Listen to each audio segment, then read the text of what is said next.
Carta do apóstolo Paulo à igreja de Colossos, capítulo de número 1, os versículos do 18 ao 22.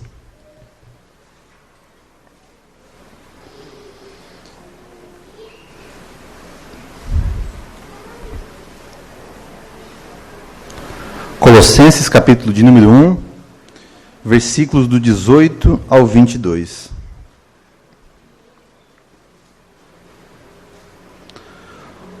Ouça a voz do Senhor, que fala por meio da sua palavra. Ele é a cabeça do corpo, que é a igreja. É o princípio e o primogênito dentre os mortos, para que em tudo tenha a supremacia. Pois foi do agrado de Deus que nele habitasse toda a plenitude, e por meio dele reconciliasse consigo todas as coisas, tanto as que estão na terra, quanto as que estão no céu, estabelecendo a paz pelo seu sangue derramado na cruz. Antes vocês estavam separados de Deus, e em suas mentes eram inimigos por causa do mau procedimento de vocês. Mas agora ele os reconciliou pelo corpo físico de Cristo, mediante a morte, para apresentá-los diante dele santos, inculpáveis e livres de qualquer acusação. Tome seu assento, mantenha sua Bíblia aberta, feche seus olhos. Pai, te agradecemos por mais esta oportunidade que o Senhor nos concede de estarmos juntos. E o meu pedido neste momento é que o Senhor fale com a tua igreja por intermédio da tua palavra. Que de uma vez por todas o Senhor coloque em nosso coração que aquilo que teu filho fez naquela cruz foi suficiente. Nós não precisamos de mais nada. Ó Deus, eu faço essa oração no nome do teu filho Jesus Cristo. Amém e amém. Irmãos, recentemente eu ouvi uma história, e essa história cabe com aquilo que eu quero falar aqui nessa noite. Essa história que eu ouvi se passa numa época de monarquia, e a história conta que um homem foi condenado a pagar uma dívida de 4 milhões de reais. Só que tinha um problema. Esse homem era muito, mas muito pobre.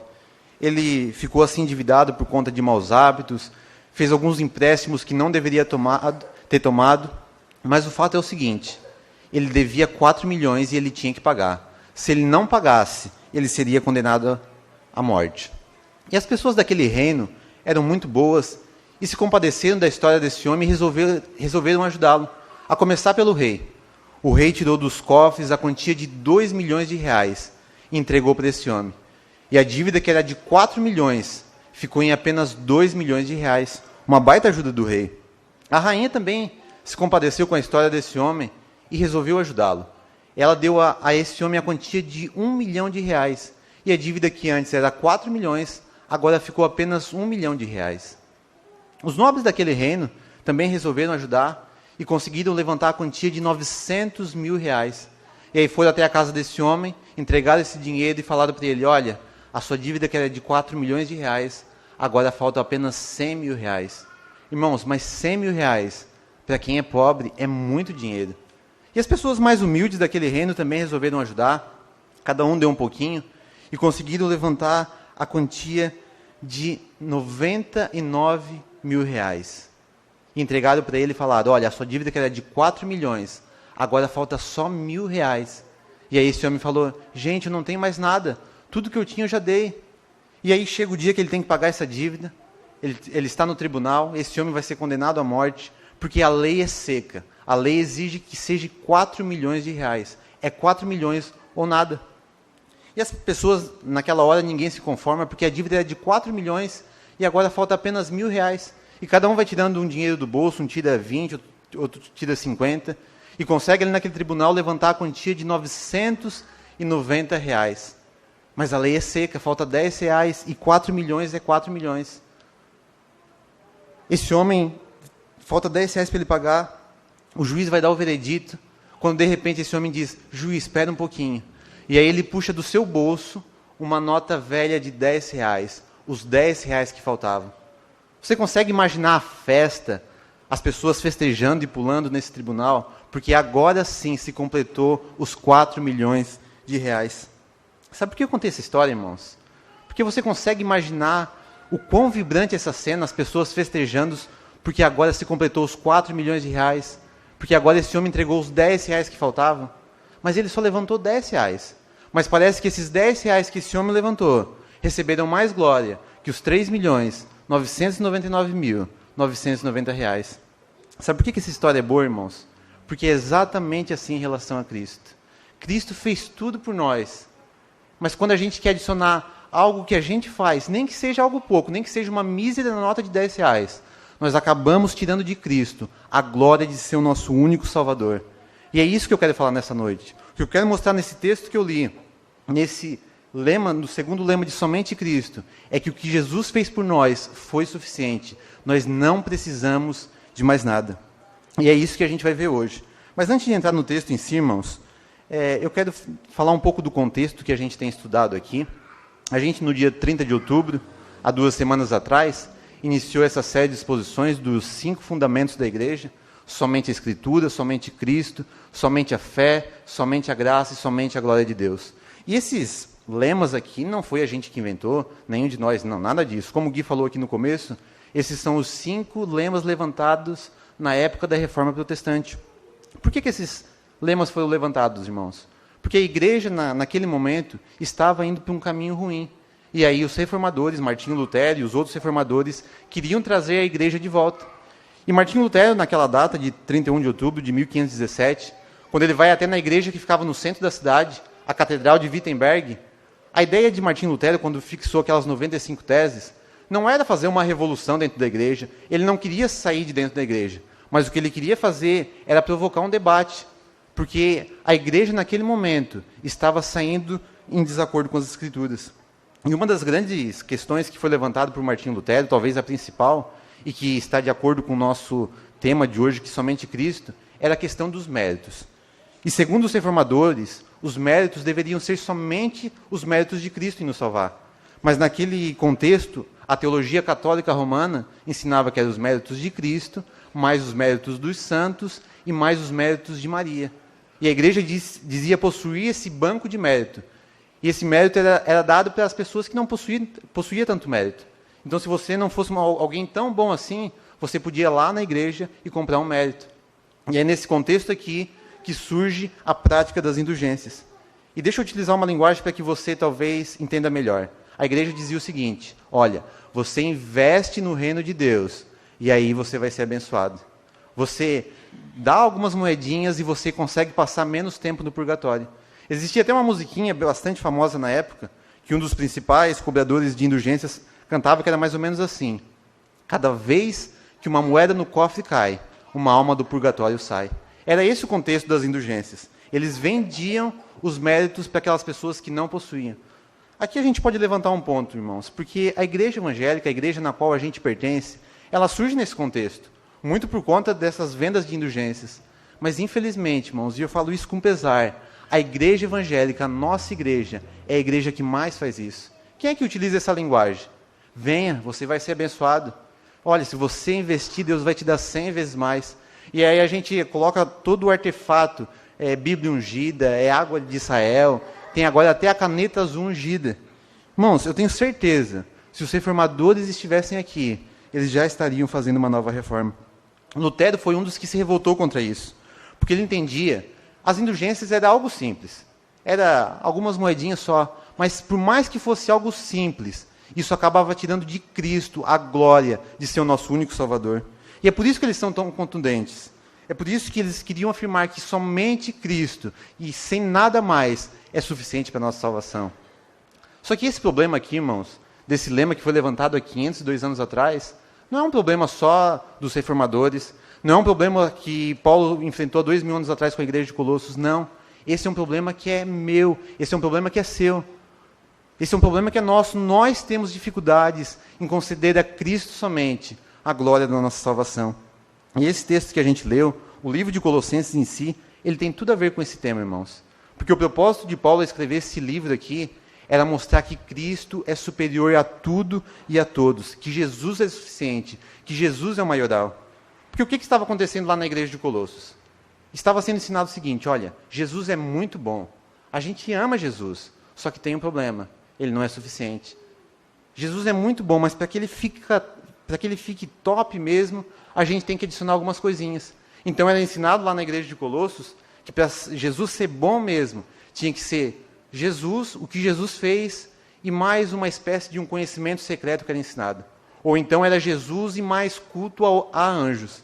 Ou então era Jesus e mais leis judaicas. E aí Paulo vai escrever essa carta para mostrar que isso que eles estavam fazendo, adicionando coisas à obra de Cristo, era um grande perigo.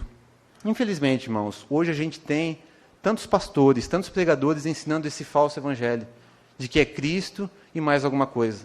É claro, não tem ninguém ensinando aqui que é Cristo e mais cultuar a anjos, ou Cristo e mais um conhecimento secreto. Não, eu não vejo ninguém fazendo isso. Mas está cheio de gente, irmãos, ensinando que a nossa salvação, ela é fruto de uma equação. É aquilo que Cristo fez e mais o que eu faço. E geralmente o que a gente faz é coisa boa. E é dito o seguinte, olha, é o que Cristo fez e mais como você se veste. É o que Cristo fez e mais quantas horas de oração você passa por dia. E se você fizer isso, se você se vestir de tal maneira, se você orar tanto, se você jejuar tanto, aí sim você vai se apresentar mais aceitável diante de Deus. Há 502 anos atrás, irmãos, Martinho Lutero se virou para a igreja e disse: Igreja, nós estamos num caminho ruim.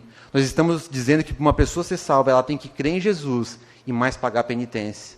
Não, a salvação é somente por meio de Jesus Cristo. Somente pela autoridade da Bíblia, somente pela fé, somente pela graça e somente para a glória de Deus. Irmão, sempre que a gente coloca Cristo e mais o que eu faço, sabe o que a gente está fazendo? A gente está desprezando o que Cristo fez por nós. Porque se para mim e você ser salvo, nós tiver que fazer mais alguma coisa, não faz nenhum sentido. Jesus, sendo o próprio Deus, ter que vir à terra como um homem, obedecer toda a lei, morrer na cruz do Calvário, ressuscitar ao terceiro dia. Se para mim e você ser salvo, nós tiver que fazer mais alguma coisa, nós estamos literalmente cuspindo na cruz de Cristo, quando a gente fala que é o que Cristo fez e mais o que eu faço. Quando é o que Cristo fez e como eu me visto. Quando é o que Cristo fez e mais as minhas obras. Irmãos, o livro de Colossenses é para esse tipo de gente. Para pessoas que dizem amar a Cristo. Eu tenho certeza que todo mundo aqui diz amar a Cristo. Mas é escrito para pessoas que dizem amar a Cristo, mas não têm o que Jesus fez por nós como suficiente. Era como se Jesus e mais alguma coisa fosse melhor. Mas Paulo vai mostrar que se for Jesus e mais alguma coisa, então acabou. Jesus e mais alguma coisa é anular tudo o que Cristo fez. E é por isso que ele escreve essa carta. E Paulo, desde o início do capítulo 1 aqui de Colossenses, está insistindo com a igreja de Colosso para mostrar que Jesus é superior. Que se eles têm Jesus, eles não precisam ir atrás de grandes novidades, de outros conhecimentos. Se eles têm Jesus, eles têm tudo o que eles precisam. E nos versos anteriores do que a gente leu aqui, eu queria que você lesse comigo, versículos 15 ao 17. Olha o que Paulo fala a respeito de Jesus. Ele é a imagem do Deus invisível, o primogênito de toda a criação, pois nele foram criadas todas as coisas no céu e na terra, as visíveis e as invisíveis, sejam tronos ou soberanias, poderes ou autoridades. Todas as coisas foram criadas por ele e para ele. Ele é antes de todas as coisas, e nele tudo subsiste. Irmãos, nesses versos aqui, Paulo está mostrando que Jesus, aquele homem que habitou ali no meio deles alguns anos antes, ele é, na verdade, o próprio Criador do universo. Que ele e o Deus Pai, na verdade, são iguais. Só esse argumento de Paulo aqui já bastaria para resolver esse problema, de mostrar que Jesus é superior. Mas Paulo não se cansa. Ele vai mais. Ele vai dizer que Jesus é o Criador, que Jesus é o sustentador, e como a gente leu no verso 18, ele também é a cabeça do corpo. Olha o que ele diz no verso 18, irmãos. Ele é a cabeça do corpo, que é a igreja. É o princípio primogênito dentre os mortos, para que em tudo tenha a supremacia. Então Jesus não é somente o Criador, ele não é só o sustentador, ele também é o cabeça da igreja, o povo de Deus. Mas vamos tentar entender um pouco melhor o que Paulo quer dizer quando diz que Jesus é o cabeça. Que negócio é esse de Jesus ser o cabeça? Quando Paulo utiliza essa expressão de cabeça, a ideia de Paulo é mostrar que o cabeça é quem está no comando, é aquele que tem o poder. Ele vai dizer que esse cabeça é o Senhor Jesus Cristo. Essas expressões aqui que Paulo utiliza, de cabeça e corpo, traz uma ideia do quê? De união, uma união indissolúvel. Você já viu uma cabeça sem corpo, ou um corpo sem cabeça? Não, não existe. E Paulo está mostrando que essa união de cabeça e corpo é a mesma união que existe entre o Cristo exaltado, o cabeça, e o corpo, a sua igreja. A Bíblia traz diversas ilustrações, irmãos, acerca dessa união que existe entre Jesus e a igreja, mas essa aqui de cabeça e corpo é uma das que mais ajuda a gente a entender. Porque quando a gente olha para um corpo, a gente vê que um corpo tem muitos membros, muitas funções diferentes, mas um corpo tem apenas uma única cabeça. Uma única cabeça que comanda, que dirige, que direciona tudo. E aí a grande pergunta que surge no nosso meio é a seguinte: ok, nós somos o corpo, a igreja é o corpo. Mas quem é o cabeça de fato? Tem tanta gente querendo mandar por aí, quem é que manda de fato? Quem é que manda aqui na Igreja Pentecostal Cristã? É o corpo de obreiros? É a diretoria? É o pastor Toninho? Não. Quem manda aqui na igreja é o Senhor Jesus Cristo. Ele é o líder. Ele é o líder da igreja local. Ele é o líder de toda a igreja verdadeira em todo o planeta terrestre. Irmãos, qualquer um que tem autoridade sobre nós, o nosso pastor que tem autoridade sobre nós, ele recebeu de Cristo essa autoridade para delegar, para supervisionar, mas tudo ele faz é pelo nome de Jesus Cristo. A igreja pertence a Cristo. Ele é o cabeça, ele é o fundamento. É ele que está no comando. Agora perceba, irmãos, que essa ideia que os crentes lá de Colossos tinham de tirar de Jesus a centralidade, a suficiência, o que eles estavam querendo, na verdade, fazer, sabe o que era? Era decapitar a igreja. Não é pouca coisa, não. É claro, irmãos, ninguém consegue decapitar a igreja, o cabeça da igreja, porque ele é quem ele é. Mas perceba que essa tentativa que eles têm de tirar de Jesus a centralidade, a superioridade, a suficiência, é nada mais, nada menos do que a tentativa de decapitar o cabeça da igreja, que é Jesus. É por isso, irmãos, que não faz nenhum sentido uma igreja que não seja centrada e voltada para a pessoa de Jesus Cristo. Nós somos o corpo dele, nós somos dependentes dele. Qualquer pessoa aqui no nosso meio pode ser tirada. O pastor pode ser tirado, os obreiros podem ser tirados, eu posso ser tirado, você pode ser tirado. A igreja vai prosseguir, a igreja vai continuar, mas ele não. Ele é o supremo pastor, ele é que comanda a igreja. Perceba, irmãos, para Paulo, tudo aponta para Jesus Cristo. E isso traz algumas implicações para nós. A primeira de tudo é que nós precisamos ter uma igreja cristocêntrica. A gente tem falado há algum tempo aqui sobre nós termos as nossas pregações cristocêntricas. Toda pregação tem que ser voltada para a pessoa e para a obra de Jesus Cristo, seja onde você está pregando. A gente tem feito isso, mas essa é apenas uma das questões envolvidas, tem que ser assim mesmo. Mas a gente também precisa de música cristocêntrica, a gente precisa de oração cristocêntrica, a gente precisa de reuniões cristocêntricas, mas acima de tudo, nós precisamos de vida, de uma vida cristocêntrica. Tudo tem que ser a respeito de Jesus. Ele é o cabeça do corpo.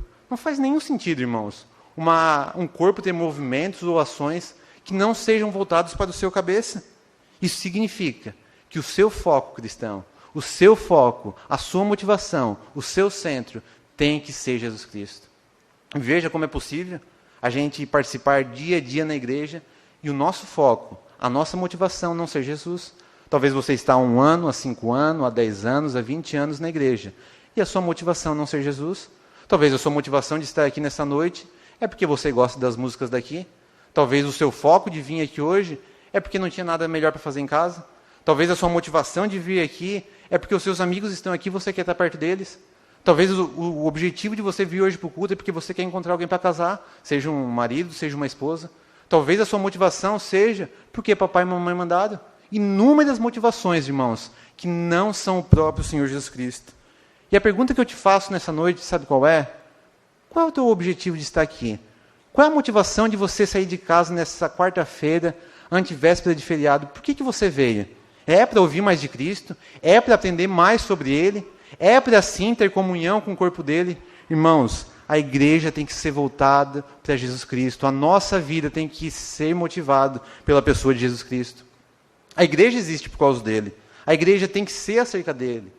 A igreja não é acerca de coisas como boas obras ou qualquer outra coisa. A igreja é acerca do nosso Senhor Jesus Cristo. Igrejas por aí, irmãos, que tem todo tipo de programa, todos os ministérios, atividades inúmeras, mas que não são voltadas para a pessoa e para a obra de Jesus Cristo. Elas estão num caminho ruim. O objetivo da igreja é a glória do nosso Senhor Jesus Cristo. É para isso que a gente foi criado, irmãos. É para isso que a gente está aqui. Mas Paulo segue dizendo coisas maravilhosas a respeito de quem é esse Cristo. Versículo 18 ainda ele diz que ele é o princípio e o primogênito dentre os mortos, para que em tudo tenha a supremacia. Veja, o apóstolo Paulo está dizendo que Jesus é o Criador, ele é o sustentador, ele é o cabeça e agora ele é o primogênito dentre os mortos. Mas que negócio é esse de Jesus ser o primogênito? Essa expressão aqui que Paulo utiliza traz a ideia daquele que abre o ventre. Essa expressão de primogenitura já está lá no Antigo Testamento, e ela traz essa ideia de alguém que veio primeiro, ou seja, Jesus foi o primeiro que ressuscitou. Ele é quem ocupa essa primeira posição. É claro, irmãos, a gente tem que entender o que Paulo está dizendo aqui. Paulo não está dizendo que antes de Jesus não houve ressurreição, não é isso.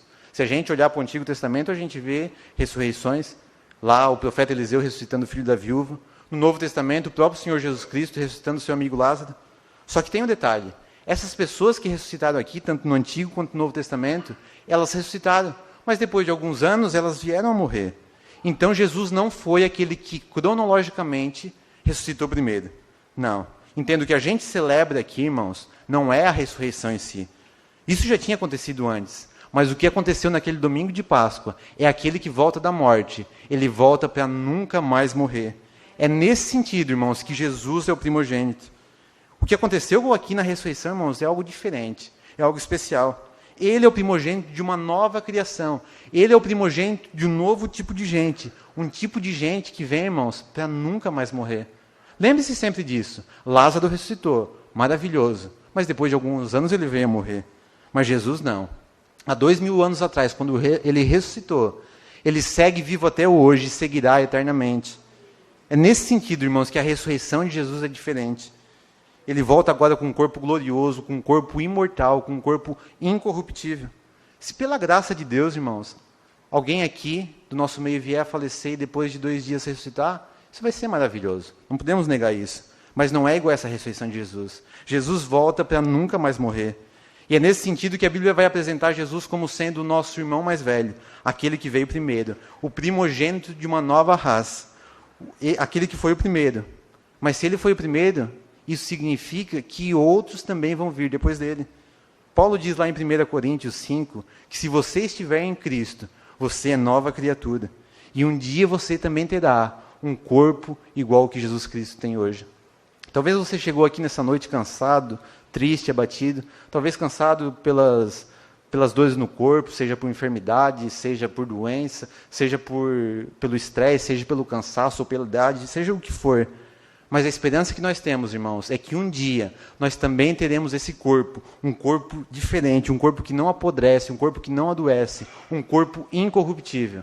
Mas quem recebe a glória é Jesus Cristo, porque Ele foi o primeiro a ter isso. É por isso, irmãos, que não tem o porquê a igreja ser a respeito de algo que não seja Cristo. Não tem vida se não tiver Jesus. Paulo diz lá em 1 Coríntios 15, que se Jesus não ressuscitou, vã a nossa fé. Você sabia que se Jesus não ressuscitou, se você não acredita na ressurreição de Jesus Cristo, você está perdendo tempo aqui hoje? Você podia estar em qualquer outro lugar essa hora. Podia estar na pizzaria, podia estar no parque, podia estar no cinema, em qualquer outro lugar. Mas se de fato aconteceu, se de fato a Bíblia está certa ao falar que Jesus voltou dentre os mortos, então, meus caros, não tem nada melhor para fazer do que o que você está fazendo agora, adorando o Rei ressurreto, que vive e viverá eternamente. Irmãos, quando Jesus reviveu naquele domingo, ele reviveu para nunca mais morrer. E o resultado disso, sabe qual é? É que ele tem a primazia de tudo. A polêmica de Paulo aqui é muito simples, irmãos. Porque os irmãos lá de Colossos, eles estavam querendo algo que fosse superior a Jesus. Eles estavam dizendo, olha, Jesus é muito bom, mas se tivesse algo que fosse melhor... E aí Paulo vai dizer, tá bom, vocês querem alguém que seja melhor que Jesus? Não tem problema. Mas então me apresente alguém que seja superior em coisas como ser o próprio Criador do Universo, em ser o sustentador, em ser o cabeça da igreja, em ser o primogênito entre os mortos. Se vocês me apresentar alguém que seja superior a essas coisas, fique à vontade para adorá-lo, fique à vontade para segui-lo. Mas vocês não vão encontrar outro. É somente em Jesus Cristo que habita toda a plenitude. É isso que ele vai dizer no verso 19. Olha o que ele diz. Pois foi do agrado de Deus que nele habitasse toda a plenitude. E é interessante, irmãos, Paulo utilizar essa palavra plenitude. Porque a igreja lá de Colossos estava com o entendimento equivocado do que seria essa plenitude. Alguns diziam que plenitude era cultuar a anjos, era algo mais pleno. Outros querem um conhecimento secreto. Mas Paulo está dizendo nesse verso que toda a plenitude do conhecimento, da graça, do amor, da verdade, habita na pessoa de Jesus Cristo. É somente na pessoa do Filho de Jesus Cristo que habita toda a plenitude. Com Cristo, Paulo está dizendo, a gente não precisa de mais nada, a gente não precisa de mais ninguém. Se nós temos Cristo, nós temos tudo o que a gente necessita.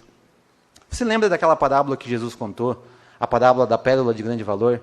E eu acho interessante essa parábola, irmãos, porque lá no texto, Jesus vai dizer assim, ó, havia um homem que colecionava pérolas, mas aí ele encontra uma pérola de grande valor, o que ele faz? Ele vende toda a sua coleção de pérolas a fim de comprar essa única pérola de grande valor. Mas ninguém é colecionador se agora só tem uma pérola. Mas sabe qual é o objetivo dessa parábola?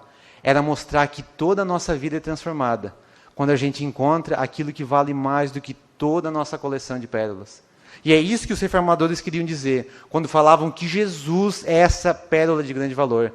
Paulo é alguém que entendeu isso. Paulo, lá no livro de Filipenses, capítulo 3, ele vai dizer, olha, se tem alguém que tem mérito, sou eu. Se tem alguém que tem uma linhagem invejável, sou eu. Mas eu considero tudo isso como perda. Toda essa minha coleção aqui não vale nada, a fim de ganhar a Cristo. Eu encontrei um tesouro, uma pérola que vale mais do que tudo isso. Irmãos, se você tem a Cristo, você tem tudo o que você precisa. Você tem o Deus encarnado que agiu em teu favor. Você tem o Deus que também ressuscitou dentre os mortos também em teu favor. Por que a gente fica procurando coisas secundárias por aí? Por que a gente fica buscando outras coisas que não são a Cristo? Irmãos, Paulo vai nos levando pela mão para contemplar essa obra maravilhosa, para mostrar esse rei ressurreto. Irmãos, ele é o Criador, ele é o sustentador, ele é o cabeça, ele é o primogênito entre os mortos. É nele que habita toda a plenitude. Mas tem mais. No verso 20, Paulo vai dizer que é por meio de Jesus que acontece a reconciliação, por meio de Jesus Cristo que acontece a reconciliação entre Deus e os homens. Olha o que ele diz, verso 20.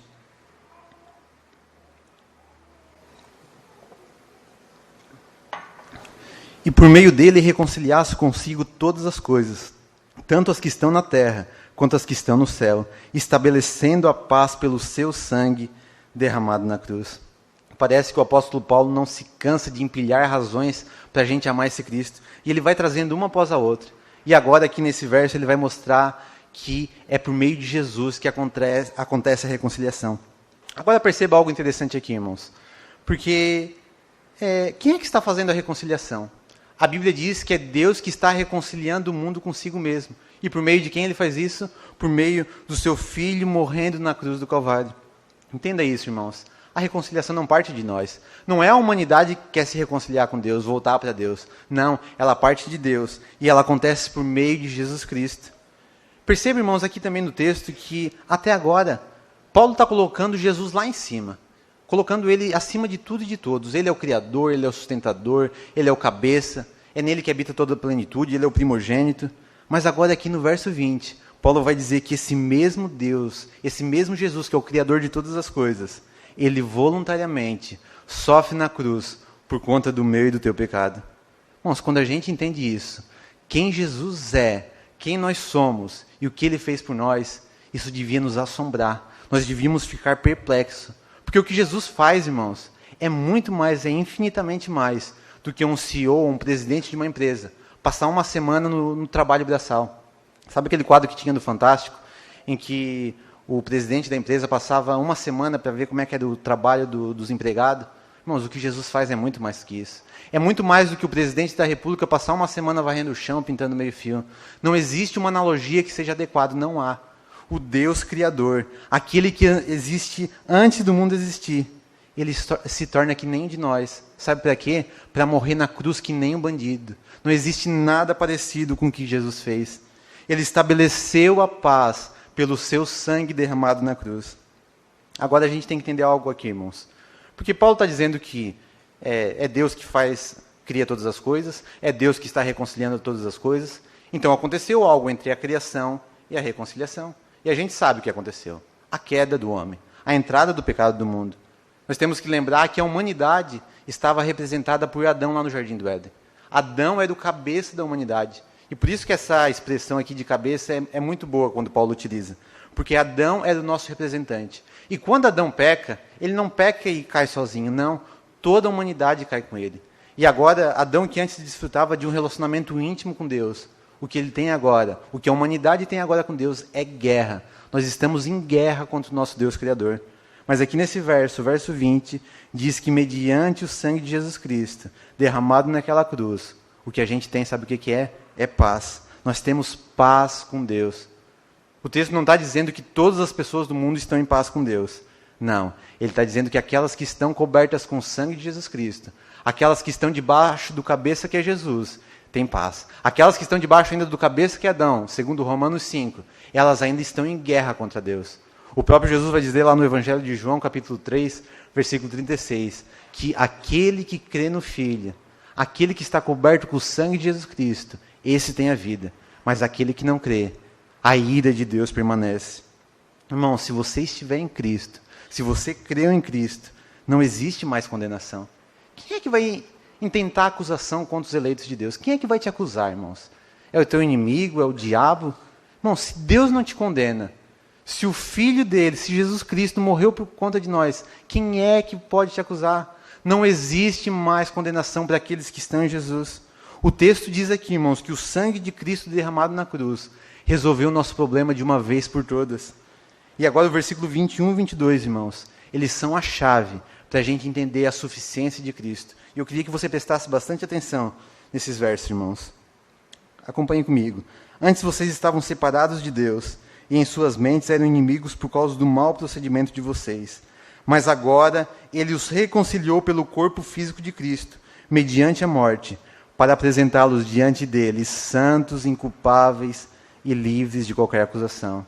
Paulo está dizendo, irmãos, que agora nós somos livres, que agora não existe mais condenação para nós. O livro de Hebreus vai dizer que agora nós podemos entrar na presença de Deus, sabe como? Com ousadia, com confiança, com intrepidez. Mas como é que a gente vai entrar na presença de Deus com essa confiança, com essa ousadia?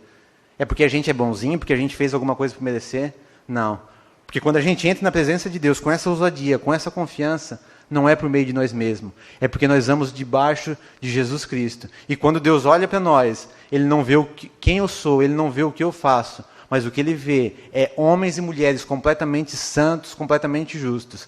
Porque o que Ele vê sobre nós, irmãos, é o sangue de Jesus Cristo que foi derramado sobre nós. E sabe qual é o problema nosso, irmãos? Aqui está o nosso maior problema. Porque nós temos negado frequentemente a suficiência de Jesus. A gente vem para a igreja e a gente diz, Jesus é suficiente. Mas muitas das vezes a gente não sabe nem o que a gente está dizendo. A maioria de nós diz o seguinte, olha, Jesus me salvou. Ele merece a glória porque Ele me salvou. Só que tem um detalhe. Quem mantém salvo é eu. É o que eu faço que vai garantir se eu vou ser salvo ou não. Só que isso, irmãos, é anular a suficiência de Cristo. Deixa eu dar alguns exemplos aqui para que isso fique um pouco mais claro. Pense em quando a gente falha com Deus. E a gente, quando falha com Deus, a gente tenta compensar. Por exemplo, o ano de 2019 foi um ano ruim. Eu não li muito a Bíblia, eu não orei muito, eu não frequentei muito a igreja, não ajudei muito meus irmãos. E aí o que eu digo? Não, 2020 vai ser diferente. 2020 eu vou orar mais, eu vou ler mais a Bíblia, eu vou jejuar mais, eu vou ajudar mais as pessoas, eu não vou perder um culto. 2020 vai ser o meu ano. Por que a gente faz isso, irmãos? Porque a gente tenta compensar o ano de 2019 que não foi tão bom assim. Como se Deus estivesse olhando para nós e dizendo, olha, 2019 você deixou de ser filho. Como se a gente pudesse perder esse status de filho. Só que a gente tem que entender algo, irmãos. Quando nós entramos para essa família de Deus, quando nós somos adotados, nós nunca perdemos esse status. Não é igual as famílias daqui que quando adotam uma criança e a criança começa a incomodar, devolve para o sistema. Não. A adoção de Deus é diferente. Sabe por quê? Porque Ele nos adotou em Cristo Jesus. E para você deixar de ser filho, Jesus também tem que deixar de ser filho. É por isso que a gente nunca perde esse status de filho. Um outro exemplo, irmãos, de como a gente tem negado a suficiência de Cristo. Pense em quando você comete algum pecado um pouco mais grave. E eu falo por experiência própria. Quando a gente comete um pecado que é um pouco mais terrível que os outros, o que a gente faz? Qual é a nossa tendência do que a gente faz, irmãos? A gente não vai diretamente orar a Deus, porque a gente se sente muito sujo para ir lá orar diante de Deus. E aí o que a gente faz? A gente tenta compensar. Aí eu faço algumas coisinhas boas aqui, uma coisinha boa ali, e aí quando eu vejo que eu não estou mais tão sujo, aí sim eu vou e oro. Por que a gente faz isso, irmãos?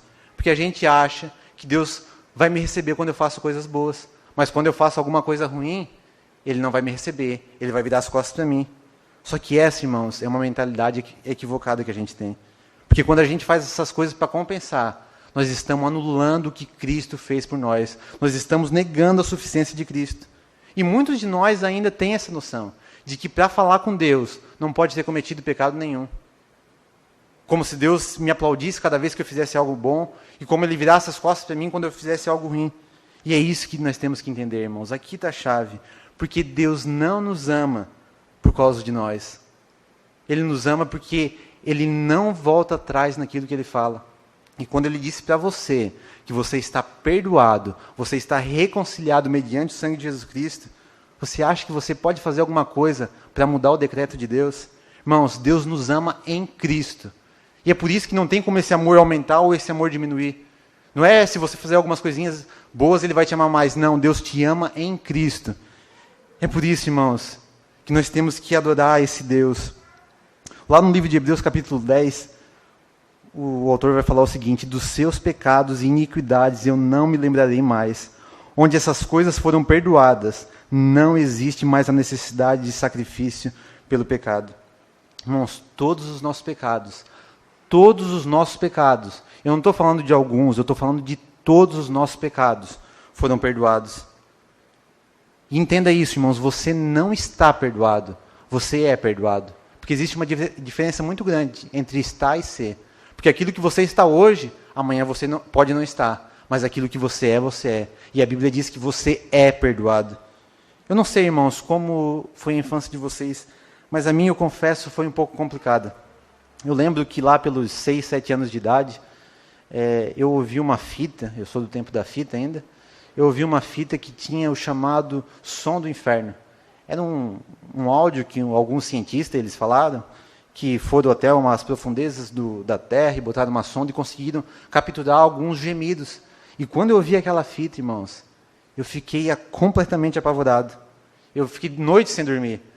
Eu lembro que quando eu dormia aqui na Vanair, e eu tinha que ir para a escola aqui pela rua do ginásio, a escolinha lá em cima, e eu ia sozinho, porque os meus amigos iam lá pela rua de cima, eu ia o trajeto inteiro orando, irmãos, e eu dizia: Deus, perdoa todos os meus pecados, os pecados que eu cometi, os pecados que eu não lembro, os pecados que eu vou cometer, porque, pelo amor de Deus, eu não quero ir para aquele lugar. E eu ficava apavorado, irmãos. Mas quando eu fazia aquela oração, eu me sentia bem. Eu sentia que como se naquele momento eu estava salvo. Mas no decorrer do dia, como toda criança, eu cometia os meus pecados, e eu já me sentia sujo de novo.